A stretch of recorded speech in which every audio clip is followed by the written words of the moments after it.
এবার আসানসোল ভাবুন, কত রকম জালিয়াত কত জায়গায় ঘুরে বেড়াচ্ছে। সরকারি জমি, সেখানে একটা মিউটেশন সংক্রান্ত জটিলতা ছিল বছর 5 ধরে। তো সেই জমি নিজেদের নামে করে নিয়ে জমি বেচে দিল, সরকারি জমি নিজেদের নামে করে সেই জমি বেচেও টাকা গাপ। জমি মাফিয়া কোন জায়গায় চলে গেছে ভাবুন। আসানসোল থেকে দীপক রয়েছে আমাদের সঙ্গে। দীপক, ধরা পড়লো কিভাবে?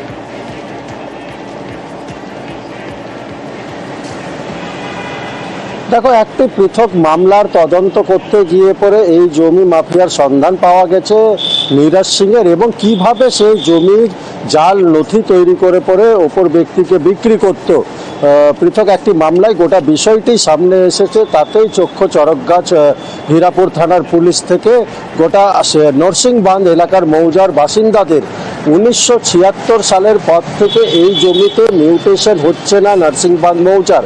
আর এই সুযোগকে কাজে লাগিয়ে পড়ে নীরাজ সিং নামের ব্যক্তি সে সরকারি খাস জমি প্রথমে পাট্টার মাধ্যমে নিজের নামে করা, তারপর সেই জমিকে বিক্রি করা। এই পাট্টার মাধ্যমে নিজের নামে কেন, যখন এই ঘটনার তদন্তে নামে পুলিশ, তখন দেখতে পায় অন্য এক মৌজার পাট্টা, সেই পাট্টাকে দেখেই জাল নথি তৈরি করা হয়, জাল পাট্টা তৈরি করা হয়।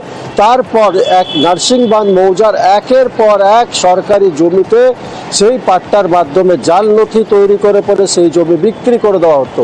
সুযোগ লাগাতো কি নরসিংবান্ধ মৌজার যে জমি রয়েছে, যে মৌজার জমি, সেই জমির মিউটেশন হচ্ছে না। আইনি জটিলতার কারণে যে ঘটনার তদন্তে নেমে পড়ে এখন হীরাপুর থানার পুলিশ নীরাজ সিংকে 7 দিন নিজেদের হেফাজতে পেয়েছে, এবং তাকে এই 7 দিনে জিজ্ঞাসাবাদ করে জানতে চায় পুলিশ কি কোন কোন জমিতে তার লক্ষ্য ছিল, কোন কোন জমি সে নিজের নামে করেছে এবং কোন কোন জমিকে বিক্রি করেছে, সেই জমির পরিমাণ কত। মৌজার তাদের কারো কোনো মিউটেশন নেই, কারো কোনো খাজনা আমরা দিতে পারি না। সরকারিভাবে আমাদের কোনো জমি এইটা নেই। মন্ত্রী সাহেবের কাছে আবদার করেছিলাম যে আমাদেরকে সরকারিভাবে আমাদেরকে জমিগুলোকে দেওয়া হোক। ভূমি দপ্তরের কাছে কোনো রেকর্ড নেই বলে এরকম অনেক জমি হয়তো যে এই নীরাজ কুমার সিং এর কাছে হয়তো মানে 10 বিঘা 15 বিঘা জমি হয়তো জাল দলিল দিয়ে সে নিয়ে রেখেছে। চাইবো ভূমি দপ্তরের কাছে যে এরকম ধরনের জমিগুলোকে চিহ্নিত করা হোক এবং করে তারা যেন সরকার যেন তার জমিগুলো নিয়ে নেয়।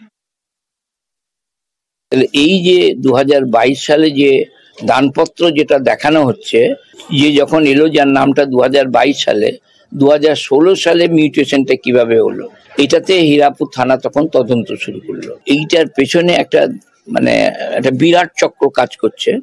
এর মধ্যে বিএলআর অফিসেরও কিছু কিছু যোগাযোগ আছে।